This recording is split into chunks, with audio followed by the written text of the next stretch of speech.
Ya, dan pemirsa untuk mengupas lebih dalam terkait dengan penyebab serta strategi apa saja yang harus dilakukan pemerintah berkaitan dengan kenaikan sejumlah harga pangan terutama harga beras dan juga cabai. Kita sudah tersambung dengan Profesor Bustanul Arifin selaku Guru Besar Ilmu Ekonomi Pertanian Unila dan juga sekaligus ekonom senior Indef. Baik, selamat pagi Prof. Bustanul. Kita lihat ini bahkan ada yang mencapai 50% kenaikan untuk pangan ini. Sebenarnya penyebab dari kenaikan harga cabai dan beras sendiri ini apa sih, Prof? Baik, satu-satu ya. Tadi beras sudah dibahas, ada beberapa yang menyampaikan. Ya, tahun ini saya lihat data terutama sejak panen raya kemarin untuk beras Mei, atau dari April sebetulnya, memang kenaikannya tidak sebesar yang biasa, bahkan turun. Turunnya itu seperti di laporan BPS yang baru dirilis, tidak dirilis sih, dibagikan terbatas ya, akan rilisnya mungkin minggu depan. Ada penurunan kira-kira 500.000 bahkan lebih, itu besar angka itu. Karena apa? Karena memang El Nino, ya, itu no question about that, tidak dapat dipungkiri bahwa dengan climate ekstrim ya, atau kekeringan ekstrim seperti sekarang, produksi memang berkurang. Itu sudah scientifically proven ya. Nah, kemudian Anda tadi menyebut cabai. Apakah cabai mengalami hal yang sama? Sebetulnya iya. Nah, memang karena kekeringan ekstrim itu menjadi anomali. Jadi cabai itu justru harga tinggi biasanya pada musim hujan. Karena basah, kemudian busuk, lalu menurun, lalu harga naik. Nah, sekarang karena sangat ekstrim, justru memang tidak bisa berbuah, tidak bisa panen. Kira-kira seperti itu. Jadi cabai ini tidak terlalu menginginkan hujan banyak dan kekeringan banyak, yang sedang-sedang boleh.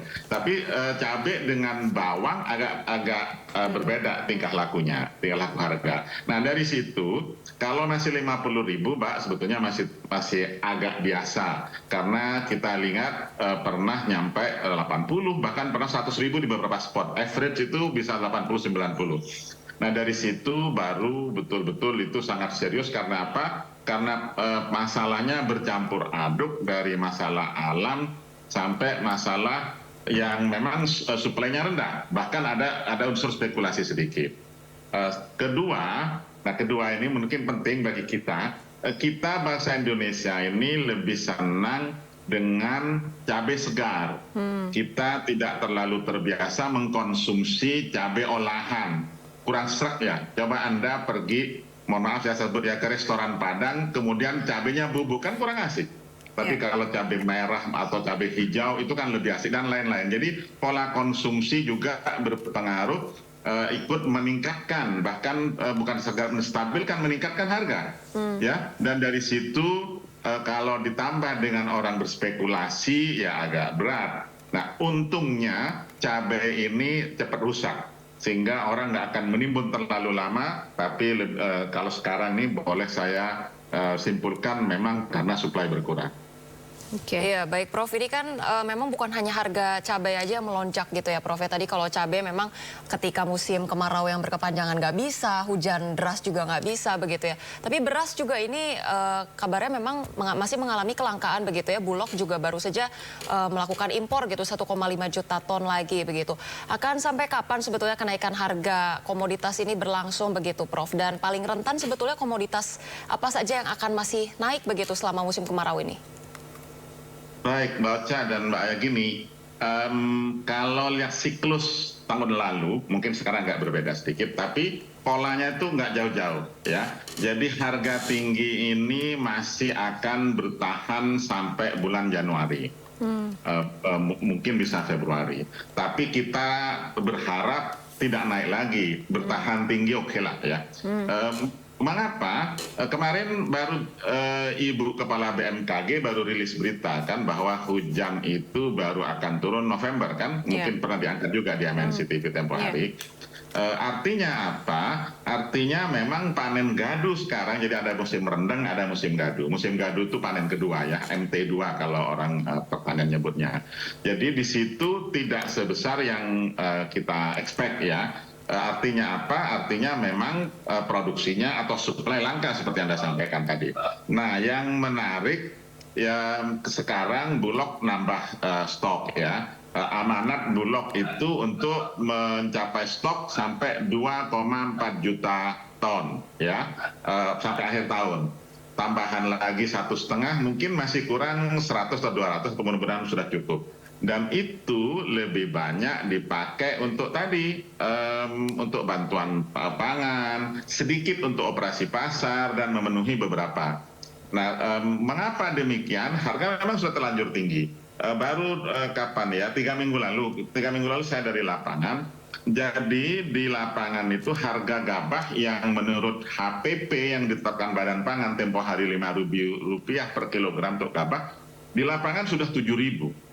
7.000. Kalau 6.000 mungkin masih oke lah. 7.000. Nah kalau sudah 7.000, Bulog nggak bisa beli beras petani dong, karena patokan, ingat ya, HPP-nya ditentukan sampai 5.000. Artinya Bulog jika ingin beli gabah petani, dia harus minta izin, atau setidaknya ada fleksibilitas, ada fleksibilitas yang diberikan kepada Bulog. Siapa yang beli gabah petani? Pedagang dan perusahaan besar. Sehingga itulah yang mendorong naik ke atas tadi terus-menerus. Jadi the whole system memang saat ini sedang tidak normal. Nah mudah-mudahan Anda tadi berharap pemerintah melakukan langkah-langkah yang memang mengarah kepada stabilisasi. Baik. Untuk jangka pendek, kalau saya boleh usul, tetap lakukan bantuan pangan kepada masyarakat yang tidak mampu. Kemudian kalau yang jangka menengah panjang, kalau saya boleh usul ya, bagaimana caranya agar ada kerjasama antar daerah. Ingat, kontribusi dari cabai dan beras terhadap laju inflasi sangat besar loh. Dan pemerintah dan Bank Indonesia sudah mencanangkan pengendalian inflasi 3+-1. Hari ini memang belum sampai 3. Tapi kalau sampai akhir tahun nanti bisa jebol di atas itu, ya kita kesulitan juga. Inflasi tinggi kita menjadi masalah juga, daya beli bermasalah ya. Jadi konteksnya kerjasama antar daerah, kemudian upayakan kontrak farming.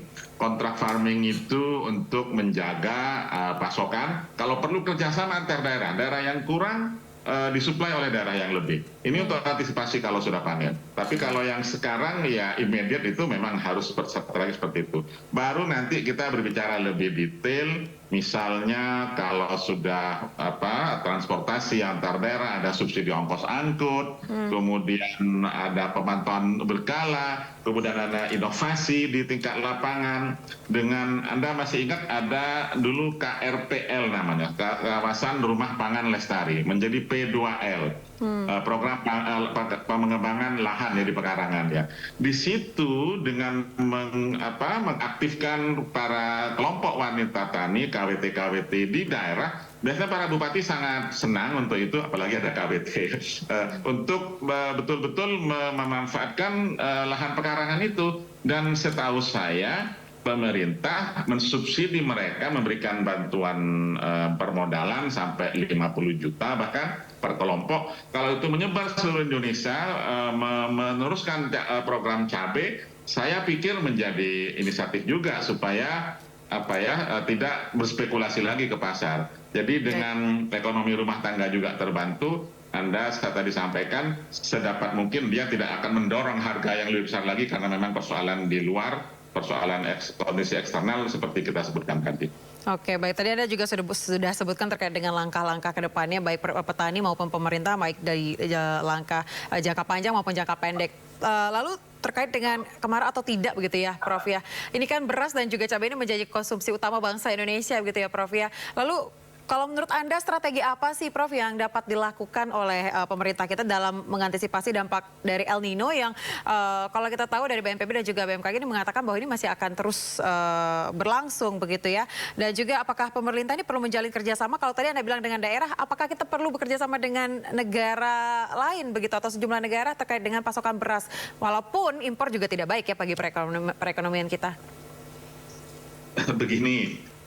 Beberapa sih sudah, setahu saya pemerintah dan Bulog sudah mulai negosiasi. Anda ingat masih larangan dari India? Ya, India tuh melarang ekspor bulan Juli kemarin.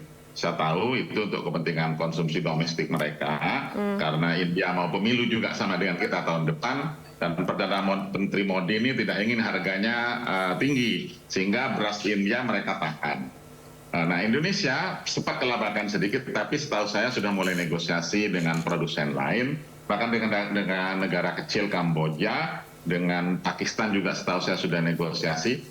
Vietnam dan Thailand sudah ya, karena ketika India melarang impor beras itu harga sempat melonjak di global, bahkan naik 50, sekarang sudah naik 100. Jadi global itu baru saya cek rilis terakhir data World Bank itu sudah 600 US dollar per ton. It's very high. Khawatir para analis juga di global, khawatir juga kalau sampai 1000 US dollar per ton ya kita berapa dong, kan luar biasa gitu kan. Anyway, kerjasama sudah dilakukan tadi. Nah kemudian di lapangan, di rumah ya, menurut saya kita betul-betul perlu technological change, perlu inovasi. Inovasi itu bukan sekedar menghasilkan varietas baru, tapi diadopsi oleh masyarakat. Jadi setahu saya apa yang disebut dengan varietas tahan kekeringan, tahan genangan sekaligus, itu ada namanya Inpari, 42, 43, 44 juga sudah, itu yang bisa adaptif terhadap kekeringan. Jadi dia kering sedikit, ya jangan kering banget ya. Kalau kekurangan air sedikit masih bisa bertahan dan masih bisa panen. Dan itu yang perlu didorong, didampingi petani kita agar menanam benih itu. Karena petani kita, kalaupun benih baru terbukti di laboratorium ya, terbukti di kebun percobaan, itu kan harus perlu sampaikan kepada petani. Siapa yang menyampaikan? Teman-teman penyuluh, pendamping, kita dosen gitu kan, mendampingi petani untuk mengadopsi benih baru itu. Kalau itu serentak di seluruh Indonesia, terutama di lahan-lahan yang memang bisa tanam 2 kali, 3 kali, menurut saya itu bisa menjadi cadangan pangan berikutnya. Tapi ini sekali lagi perlu waktu ya, minimal 1 musim, mungkin bisa-bisa 2 musim tanam. Jadi kalau musim tanam yang nanti akan terlambat nih, musim tanam akan mungkin November atau Desember, dan di situ mungkin mulai petani kita dibimbing agar menggunakan varietas benih yang tahan kekeringan. Nah di cabai kalau saya usul, karena cabai ini siklus berikutnya pendek ya, beda dengan beras yang menjadi pakan pokok. Cabai kan beberapa spot saja. Kalau di Lampung itu di Gisting, di Tanggamus sana yang agak tinggi. Kalau di Jawa Barat ada di Garut, ada di Sukabumi, ada di beberapa tempat yang memang menjadi sentra cabai merah kita. Nah di situ petaninya perlu betul-betul dibikin semangat ya, ada insentif untuk mendapat kepastian harga. Saya sebutkan kontrak farming, maksudnya itu tadi. Jadi dari sini teman-teman di pemerintah, bukan hanya pemerintah pusat, tapi pemerintah daerah juga mulai berperan. Insya Allah kita sebagai akademisi akan terus ready. Dan saya masih Ketua Umum Perhappy, saya Ketua Umum Perhimpunan Ekonomi Pertanian Indonesia. Insya Allah kita di 34 komisariat daerah ada teman-teman, ada para ahli yang siap mendampingi teman-teman di pemerintah daerah. Kira-kira gitu, Lid. Iya baik Prof, tapi ini kalau dari pengamatan Anda, seperti apa proyeksi pergerakan harga pangan nih ke depannya Prof, akibat dari dampak kenaikan harga ya terhadap daya beli masyarakat, kemudian juga terkait dengan perang Hamas dan Israel gitu ya, masih berlangsung hingga saat ini. Nantinya seperti apa gitu akan berdampak terhadap harga pangan? Saya tidak mau spekulasi, tapi bahwa itu akan berdampak, iya. Ingat tempo hari ketika Ukraine ya diserang oleh Rusia, yang naik pertama itu harga minyak, harga gas, dan harga pupuk. Dan situ 2-3 bulan berikutnya harga pangan melonjak. Dan bahkan harga gandum ikut melonjak. Karena pada saat itu pemulihan dari COVID belum selesai.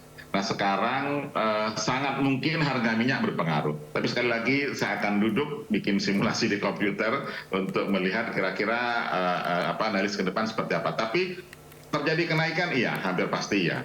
Berapa besar saya nggak bisa spekulasi karena belum mengolah ya. Tapi justru dari situ antisipasi yang harus dilakukan. Karena ini masih akan panjang. Kemarin malah saya baca Rusia malah mau merespon mobilisasi perang Amerika Serikat itu dengan membantu hal anyway, mudah-mudahan tidak sampai ke sana ya. Tapi konteksnya karena faktor eksternal sangat dinamis dan kita sendiri perlu memperkuat di internal kita gitu. Tetap negosiasi dan diplomasi tetap dilakukan. Indonesia kan posisinya jelas ya, kita tidak ingin mau penjajahan di atas dunia, harus dihapuskan kira gitu di mukadimah kita. Tapi di dalam negeri sekali lagi saya sampaikan, saya lihat kemarin PLT Menteri Pertanian ini sudah melakukan gebrakan setelah rapim pertama ya. Ya mudah-mudahan ekspektasinya positif lah. Karena ini sangat serius, apalagi kita di tahun depan menghadapi peristiwa politik ya, yang mungkin kalau gejolak ini terlalu tinggi, saya khawatir ada dampak sosial. Tapi mudah-mudahan PR tetap harus dikerjakan oleh teman-teman di Kementerian Pertanian dan Badan Pangan sekaligus. Sekarang kebetulan dua jadi satu. Dan dari situlah saya pikir akan ada terobosan-terobosan baru yang mudah-mudahan bisa meningkatkan produksi dan produktivitas kita. Jadi daya tahan di kita juga perlu diperkuat sambil terus melakukan diplomasi di dunia internasional. Baik, kita akan sama-sama tunggu ya Prof ya bagaimana terobosan-terobosan dari pemerintah terkait dengan daya tahan pangan kita. Terima kasih Profesor Dr. Bustanu Arifi selaku Guru Besar Ilmu Ekonomi Pertanian Unila sekaligus ekonom senior Indef sudah berbincang terkait dengan isu pangan ya di Indonesia. Salam sehat Prof. Terima kasih Prof. Terima kasih Mbak Elba Ocha, salam sehat juga. Terima kasih.